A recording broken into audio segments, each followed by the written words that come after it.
오는 15일은 가경자 최양업 토마스 신부 선종 163주년입니다. 주교회의 시복시성 특별위원장 김종강 주교의 담화 내용 전해드립니다.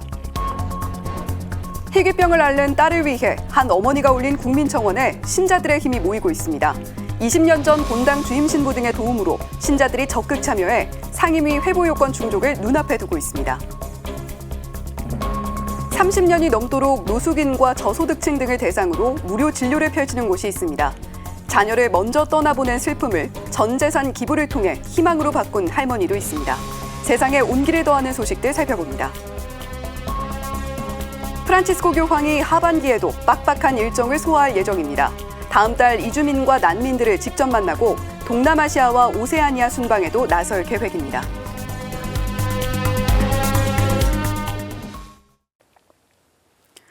시청자 여러분 안녕하십니까? CPBC 뉴스플러스입니다. 오는 15일은 한국인 두 번째 사자이자 땀의 순교자로 불리는 최양업 신부가 선종한 지 163년 되는 날입니다. 한국교회는 이날을 가경자 최양업 토마스 신부 시복시성을 위한 전구기도의 날로 지내는데요. 주교회의 시복시성 특별위원장 김종강 주교는 담화를 내고 최양업 신부의 시복을 위해 마음과 뜻을 함께 모으자고 요청했습니다. 첫 소식 윤재선 기자입니다. 김종강 주교는 담화에서 최양업 신부의 감동적 생애를 먼저 떠올렸습니다. 우리나라 두 번째 사제이지만 한국인으로서 본격적으로 사목활동을 펼친 건 최양업 신부가 처음이라고 언급했습니다. 첫 사제 성 김대근 신부가 귀국한 지 1년 만에 순교했기 때문입니다. 최양업 신부는 박해를 피해 흩어진 교우들을 찾아 해마다 7,000리, 2,800km가 넘는 산길을 다녔습니다. 40살의 나이로 선종할 때까지 12년간 전국 120여 곳의 교우촌을 순방했습니다. 목숨을 다할 때까지 쉼없이 길 잃은 양들을 찾아 나선 길 위의 목자, 땀의 순교자였습니다. 김종강 주교는 한국교회 모든 구성원이 최양업 토마스 신부의 시복을 위해 마음과 뜻을 함께 모으는 계기가 되기를 바란다고 말했습니다. 가경자 최양업 신부의 시복을 위해선 교황청의 기적심사를 반드시 통과해야 합니다. 기적심사는 최양업 신부께 전구를 청해 얻은 다양한 은총 체험 가운데 기적적으로 치유된 사례를 수집하고 입증하는 절차로 진행됩니다. 무엇보다 구체적인 사람의 치유를 지향으로 주모경, 묵주기도 등과 함께 가경자 최양업 토마스 신부 시복시성 기도문을 바쳐야 합니다. 전구기도는 특별히 위중한 질병을 앓고 있는 분들의 기적적 치유를 위해서 최양업 신부님께 청하면 됩니다. 끊임없이 기도하신 최양업 신부님을 닮아 우리 모두 전구기도를 통해 늘 하느님의 사랑 안에 머무시기를 바랍니다. 김 주교는 우리가 한마음으로 모여 기도할 때 전구 기도를 통한 치유 기적의 선물이 주어지고 최양업 신부의 시복시성도 하루빨리 이루어질 거라고 밝혔습니다. CPBC 윤재선입니다. 자녀의 희귀병을 치료할 유일한 약이 있지만 비싸서 포기할 수밖에 없다면 부모의 심정은 어떨까요? 한 달분 약값이 2천만 원을 훌쩍 넘다 보니 그렇습니다. 어머니가 국회에 보험 적용을 요청하는 국민청원을 냈는데요. 신자들의 적극적인 참여로 상임위 회보 요건인 5만 명 돌파를 눈앞에 두고 있습니다. 김혜영 기자가 보도합니다. 30대 딸이 희귀병인 포니 펠린다우 증후군 VHL 진단을 받은 지 햇수로 4년째. 정미경 크리스티나 씨는 딸의 건강을 찾기 위해 백방으로 뛰어다녔습니다. 그러다 접한 희소식. 종양의 성장을 막는 신약이 개발돼 식품의약품안전처의 승인을 받은 겁니다. 하지만 한 달분 가격이 2,261만 원이었습니다. 집을 팔자, 이 집을 팔면 그래도 몇 달은 먹겠지 그렇게 생각을 했었어요. 그런데 이 약이 그런 종류가 아니더라고요. 계속 꾸준히 먹어줘야 되는 약인데. 그래서 정 씨는 국회 사이트에 신약의 보험 적용을 요청하는 국민동의 청원을 올렸습니다. 한 달 안에 5만 명의 동의를 받아야 소관 상임위로 넘어가기에 지인들에게 부지런히 연락을 돌렸습니다. 20년 전 본당 주임 신부로 인연을 맺은 이경환 신부도 정 씨의 문자를 받고 지인들에게 동참을 호소하는 글과 링크를 보냈습니다. 이경환 신부의 글은 신자들의 손에서 손으로 전달되며 전국으로 퍼져나갔고 보름 만에 4만 5천 명의 동의를 끌어냈습니다. 진짜 뭐라고 말씀을 드려야 될지 정말 저는 그분들을 제가 한 분 한 분 정말 안아주고 감사합니다 이렇게 해드리고 싶어요. 이런 속도대로라면 국회 보건복지위원회 회부는 유력해 보입니다. 국회의원님들 좀 보시고 이런 환자가 있구나, 이런 병이 있구나 이렇게 그래서 저희 딸 아이가 VHL 환자들이 이걸 먹고 수술의 공포, 그다음에 이거 부작용의 공포 이런 것들에서 좀 벗어나서 국회 국민청원과는 별도로 다음 달엔 신약의 보험급여 여부를 심사할 중증질환심의위원회도 열립니다. 정 씨는 심의위원들에게 일일이 편지를 보냈습니다. 자신의 딸을 비롯해 같은 질환으로 고통받고 있는 VHL 환자들이 병에 짓눌리지 않고 신약으로 치료받을 수 있길 바라며 억척 엄마 정 씨는 오늘도 간절한 마음으로 묵주알을 굴립니다. CPBC 김혜영입니다. 미국 뉴욕에 사는 80대 할머니가 평생 모은 재산을 미국 한인 성당에 이어 모교에 기부한 사연이 알려져 훈훈한 감동을 주고 있습니다. 그 주인공을 김정아 기자가 만났습니다. 3년 전 갑작스레 두 자녀를 먼저 떠나보낸 김미지 씨. 김 씨의 막내딸 이윤숙 씨는 희귀 뇌혈관 질환 증세를 겪다 유명을 달리했습니다. 이어 한 달 만에 아들 이영주 씨도 코로나19 합병증으로 갑작스레 세상을 떠났습니다. 두 자녀를 먼저 떠나보낸 뒤 세상에서 가장 슬픈 엄마로 절망 속에 살았다는 김 씨. 두 아들, 딸을 보내고 나서 굉장히 괴로웠습니다. 그래서 생각하기를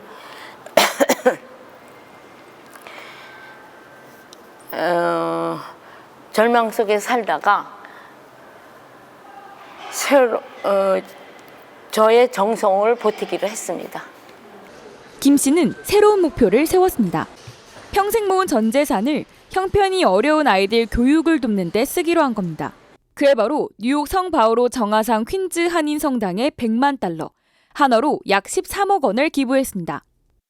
이어 올해 4월에 김 씨는 가톨릭 중앙의료원에 모교와 후배들을 위해 36만 달러, 한화로 약 5억 원을 기부했습니다.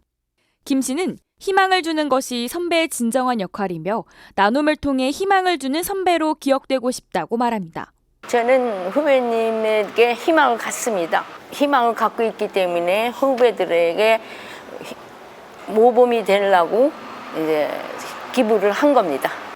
가톨릭 중앙의료원은 기부자 예우를 위해 가톨릭대 옴니버스 파크 L층에 마련된 아너스 갤러리에 김 씨를 등재했습니다. 아울러 간호대학 3301호실을 김미지 대강의실로 이름을 붙였습니다. 김 씨는 후배들에게 많은 사람들의 생명을 소중히 여기며 환자들의 고통에 공감할 줄 아는 간호사가 되길 바란다고 당부했습니다. 후배님이 훌륭하게 아픈 사람들을 보호하고 이끌어가는 후배가 되기를 바랍니다. CPBC 김정아입니다. 30년 넘게 노숙인과 이주민, 저소득층을 대상으로 무료 진료를 펼치고 있는 곳, 바로 성가소비녀회가 운영하는 성가복지병원인데요. 환자들과 함께 아파하는 것이 진료의 시작이라고 말하는 성가복지병원의 이야기를 전은지 기자가 전해드립니다. 아침부터 병원을 찾은 환자들에게 인사를 건네는 의사. 성당 나간다는 게 흔하진 않은데. 성가소비녀회가 운영하는 성가복지병원의 강주원 의무원장입니다. 강 원장은 저소득층의 무료 진료를 하는 이곳에서 16년째 연을 맺고 있습니다. 이곳에선 모든 진료가 무료지만 간단한 검사도 돈이 들까 망설이는 환자를 안심시키는 것도 강 원장의 일상입니다. 엑스레이 찍거나 이런 검사를 하게 되면 환자들이 주저주저 하는 왜 돈 안 내는 거냐고 이제 그런 거 없다고 이렇게 말씀드리면 굉장히 고마워하고. 이곳은 정부의 보조금이나 의료수가 없이 오로지 성가소비녀회 수도자들의 11조와 후원금으로 운영됩니다. 외과와 내과, 산부인과, 치과의 상주의사 4명을 제외하고 다른 진료 과목은 모두 의사들의 봉사로 이루어지고 있습니다. 지난 34년 동안 성가복지병원은 단 한 번도 문을 닫지 않고 환자들의 회복을 도왔습니다. 강 원장은 의사가 환자의 고통을 함께 느끼고 공감하는 게 진료의 시작이라고 강조합니다. 의사가 이제 그 옆에서 그 환자가 이제 잘 치유될 수 있도록 사실 의사 같이 고통을 느껴야 돼요, 사실.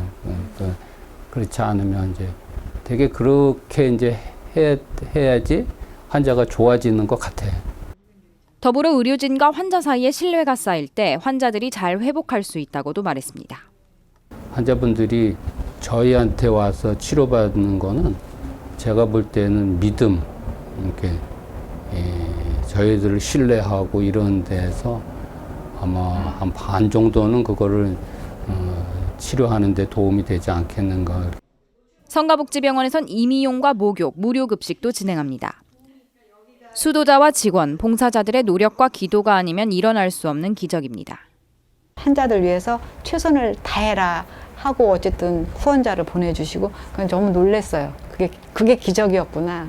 아, 하느님께서 하시는 일은 이게 없어지지가 않겠구나. 그러니까 우리가 사명을 가지고 이제 수도자들도 소명의식을 가지고 그렇게 환자들한테 해드리면. 김필리와 병원장은 성가복지병원이 환자들이 존중받는 병원으로 오래도록 남길 바랐습니다. 친절하게 막 이렇게 어쨌든 그런 부분들이 환자들한테 어쨌든 자긍심도 심어주고 내가 대우받는 곳이 있구나. 받음이 행복할 수 있는 그런 병원으로 이 병원이 존재할 수 있는 게 가장 중요한 것 같고. CPBC 전은지입니다. 바티칸 나옵니다. 프란치스코 교황은 최근 이주민과의 만남은 곧 예수 그리스도와의 만남이라고 말했습니다. 다음 달 교황은 자신의 말을 실천하기 위해 이탈리아 트리에스테를 방문합니다. 이어 올 하반기에는 빡빡한 해외 순방 일정도 소화할 예정입니다. 맹현균 기자입니다. 프란치스코 교황이 발표한 세계 이주민과 난민의 날 메시지입니다. 이주민 난민 문제에 관심이 큰 교황은 이번 메시지를 통해서도 각별한 마음을 드러냈습니다. 교황은 이주민과의 만남은 곧 예수 그리스도와의 만남이라고 강조했습니다. 전쟁과 가난을 피하기 위해 고향을 떠나는 사람들을 기억하자는 의미입니다. 교황은 다음 달 7일 자신의 말을 실천으로 옮길 전망입니다. 이탈리아 북동부 트리에스테 방문이 예정돼 있는데 이곳은 발칸반도를 거쳐 이탈리아로 들어오는 이주민 난민의 북쪽 관문인 지역입니다. 교황은 이곳에서 이주민을 비롯해 소외된 사람들을 만날 예정입니다. 87세의 교황은 또 다른 여행 일정을 계획하고 있습니다. 9월 2일부터 13일까지 동남아시아와 오세아니아를 방문합니다. 인도네시아, 파푸아뉴기니, 동티모르, 싱가포르를 방문하는 일정입니다. 4개국 방문에 열흘 이상 소요될 것으로 보이는데 이는 교황이 지금까지 다녀온 해외 순방 기간 중 가장 긴 여정입니다. Per me fare un viaggio adesso è molto non è tanto facile come all'inizio, no? Ci sono limitazioni nel camminare, questo che limitano, no? Vediamo. 이와 함께 9월 26일부터 29일까지는 룩셈부르크와 벨기에를 방문합니다. 1425년 설립된 세계 최초의 가톨릭 대학인 루뱅대 600주년 기념행사에 참석할 것으로 예상됩니다. 브뤼셀에 있는 유럽연합본부를 방문할 수도 있다는 관측도 제기됩니다. 고령의 교황이 빡빡한 해외 순방 일정을 감당할 체력이 있을 것인지 걱정하는 목소리가 나옵니다. 일부에서는 교황의 건강이 시험대에 올랐다는 평가도 나옵니다. CPBC 맹현균입니다. 6월 5일은 환경의 날이었는데요. 주교회의 생태환경위원장 박현동 아빠스는 담화를 내고 그린벨트 해제는 미래 세대의 자산을 훼손하는 거라고 우려를 나타냈습니다. 보도에 서종빈 기자입니다. 우리 공동의 집 지구를 다시 회생시켜야 합니다. 올해 환경의 날 담화 주제입니다. 전 세계 80억 명의 거대한 인구가 배출하는 온실가스는 하루 1억 톤이 넘습니다. 서식지 감소와 마구잡이 포획으로 야생동물이 사라지고 기후변화로 동물의 멸종은 가속화하고 있습니다. 이대로 가다간 20년 안에 지구의 평균 온도가 기후 대응의 마지노선인 1.5도씩 상승할 거라는 경고도 나왔습니다. 하지만 인류는 여전히 온실가스 배출량을 줄이는데 성공하지 못하고 있습니다. 주교의 생태환경위원장 박현동 아빠스는 이런 현실을 지적하며 환경 보호를 위한 신앙인의 바른 자세로 하느님의 창조 역사 보존을 강조했습니다. 인간의 이기적인 시각에서 벗어나 하느님의 눈으로 세상을 바라보고 생태의 영성으로 지구를 치유하는 하느님의 자녀로 거듭나자고 호소했습니다. 박현동 아빠스는 지난 2월 정부가 발표한 비수도권의 그린벨트, 즉 개발 제한구역 해제의 부당성도 지적했습니다. 특히 그동안 개발이 원천적으로 금지되었던 환경 등급 1에서 2등급 구역까지 해제에 포함된 것에 대해 우려를 표명했습니다. 그린벨트는 도심의 녹지를 보호하는 최후의 보루이며 이를 해제하는 건 미래 세대에게 물려줄 자산을 훼손하는 것이라고 밝혔습니다. 아울러 올해 세계 환경의 날 주제인 토지 복원에도 역행하는 것이라고 지적했습니다. 박현동 아빠스는 우리의 무책임하고 무분별한 이용으로 지구가 지금 울부짖고 있다며 무한 성장과 제약 없는 성장이 가능할 것이라는 기술 지배 패러다임에서 벗어나야 한다고 역설했습니다. CPBC 서종빈입니다. 프란치스코 교황은 회칙 찬미받으소서에서 생태 영성을 강조합니다. 생태 영성을 직접 실천하며 살아가는 조경자 수녀를 이힘 기자가 만났습니다. 수녀들이 뙤약볕을 등에 업고 김매기의 한창입니다. 소박하고 평화롭기 이를 데 없습니다. 강화도 불원면 산 끝자락, 노틀담 생태영성의 집을 찾은 노틀담 수도자들이 농사를 돕고 있습니다. 이곳에 생태영성의 집이 들어선 건 2010년. 텃밭 이름은 프란치스코 교황의 회칙 이름에서 따왔습니다. 조경자 수녀는 15년째 동료 수녀 5명과 함께 자연농법을 실천하고 있습니다. 농약도 화학비료도 전혀 사용하지 않습니다. 뽕잎을 따고 오디 열매를 얻으며 닭을 기르는 일이 힘에 붙일 만도 하건만 재미와 보람이 더 쏠쏠하다고 말합니다. 처음엔 호미로 숱하게 손가락을 찧었지만 이제는 햇빛과 바람, 비와 흙 속에서도 하느님의 창조 질서를 깨닫게 된다고 고백합니다.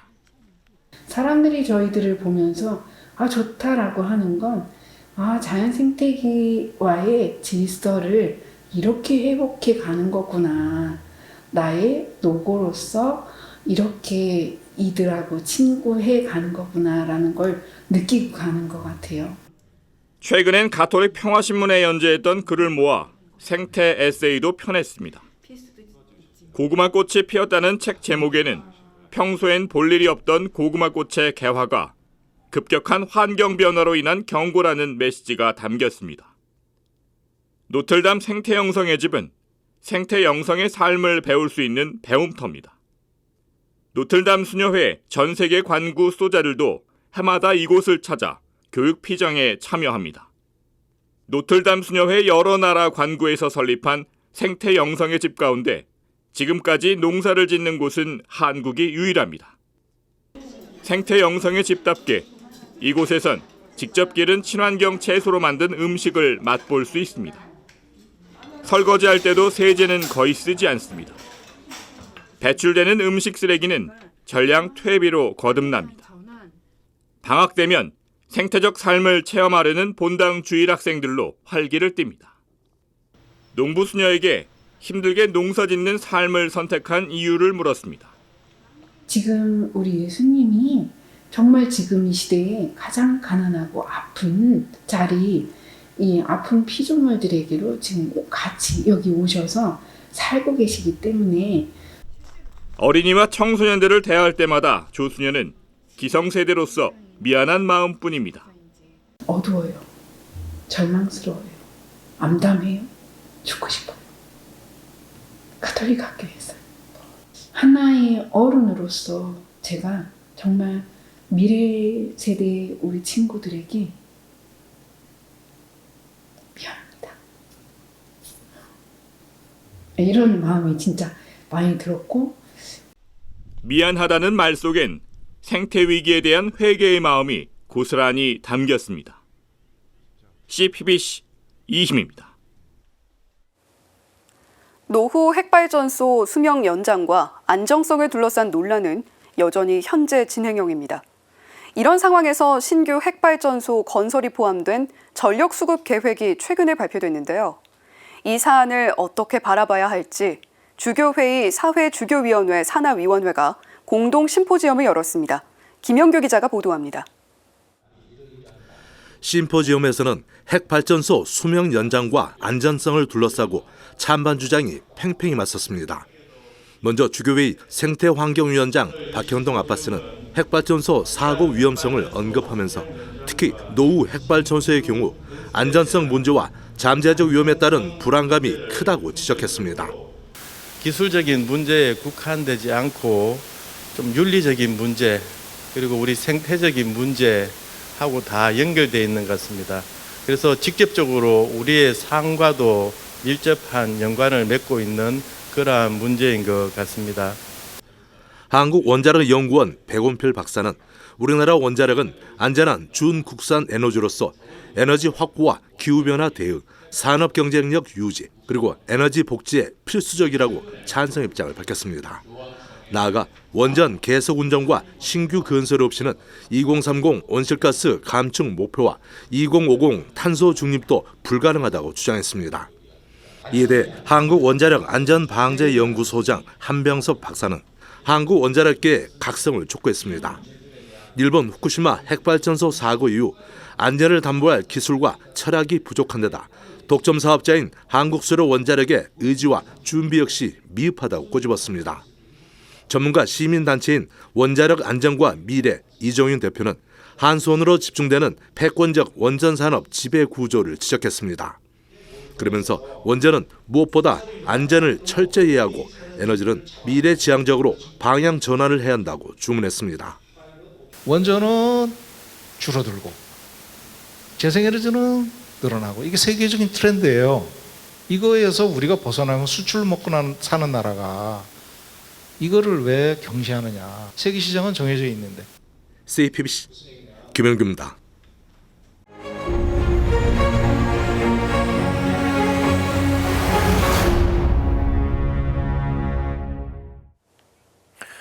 영화로도 유명한 만화 배트맨에서 주인공 브루스 웨인은 자신이 사는 고담시의 악당과 싸웁니다.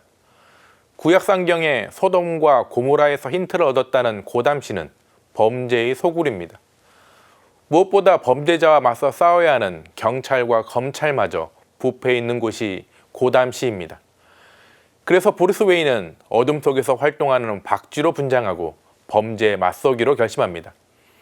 그렇게 범죄와 싸우는 브루스 웨인은 스스로를 안 갚음한다는 복수라고 말합니다. 하지만 배트맨도 알고 있습니다. 자신이 하는 복수는 또 다른 복수를 부른다는 것을 말입니다. 정의를 위해서라고 하지만 배트맨이 악당들과 싸우는 과정에서 피해자들이 나오고 배트맨에게 복수하기 위해 악당이 되어버린 이들도 생겨납니다. 그래서 배트맨은 언제나 고민합니다. 무엇이 정의이고 무엇이 악과 선인지 말입니다. 정의의 이름으로 활동한다지만 범죄를 저지르는 악당들과 별반 달라 보이지 않기 때문입니다. 2004년 경남 밀양에서 44명의 남학생이 여자 중학생을 집단 성폭행하는 사건이 일어납니다. 밀양을 포함한 전국이 충격에 빠집니다. 하지만 사건에 연루된 44명의 남학생 대다수가 소년부로 송치돼 보호관찰 처분 등만 받는 등 제대로 된 처벌을 받지 못하고 수사는 종결됩니다. 그렇게 사라지는 듯한 사건은 정확히 20년 뒤 사람들의 기억에 다시 떠오릅니다. 최근 한 유튜브 채널이 일명 밀양 여중생 집단 성폭행 사건의 관계자들을 폭로하고 있습니다. 가해자를 편든 이도 공개됐습니다. 방송에서는 과거 사건을 취재한 영상을 공개하며 사람들의 분노에 함께합니다. 공개된 가해자들은 직장에서 해고되기도 하고 일하던 가게는 문을 닫기도 했습니다. 가해자들을 공개한 유튜버는 44명 전원을 공개하겠다고 예고했습니다. 이처럼 공권력이 아닌 개인이나 집단이 가해자를 처벌하는 것을 사적 제재라고 부릅니다. 밀양 성폭행 가담자 신상 공개처럼 사적 제재가 이루어지면 사람들은 정의가 실현되어 봅니다. 통쾌함이 들기도 합니다. 유튜버가 수사기관보다 낫다며 응원하기도 합니다. 지금도 부산 돌려차기 사건이나 롤스로이스 차량 돌진 사건처럼 신상 털기식 사적 제재는 끊임없이 나오고 있습니다. 하지만 사적 제재는 온전히 사회 정의를 실현할 수 없습니다. 이에는 이, 눈에는 눈으로 시계 행동은 위험합니다. 복수는 또 다른 복수를 불러올 뿐입니다.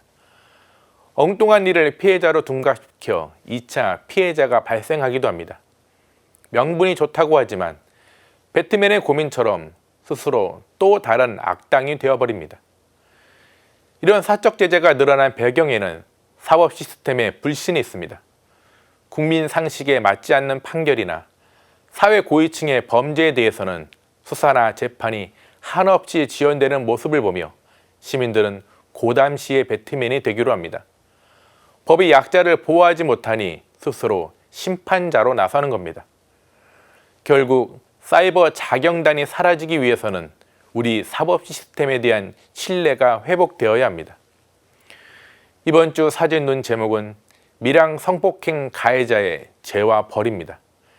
약자들이 보호받고 가해자들이 합당한 벌을 받는 세상이 되길 바라며 오늘도 평화를 빕니다. 의료 공백 사태가 100일 넘게 이어지고 있습니다. 국민들, 무엇보다 환자들의 피해는 이루 헤아릴 길이 없는데요. 정부도 의료계도 물러섬이 없는데 모두 선봉에 내세우는 단어는 국민입니다. 국민의 생명과 건강이 각자의 논리를 방어하기 위한 방패처럼 느껴지는 건 왜일까요? 진정 국민을 위한 것이라면 국민의 생명을 중심에 둔 테이블로 나와 더 나은 내일을 위한 진심 어린 대화의 장에서 조속한 사태 해결을 위한 노력을 보여주길 바라봅니다. CPBC 뉴스 플러스를 마칩니다. 시청해주신 여러분 고맙습니다.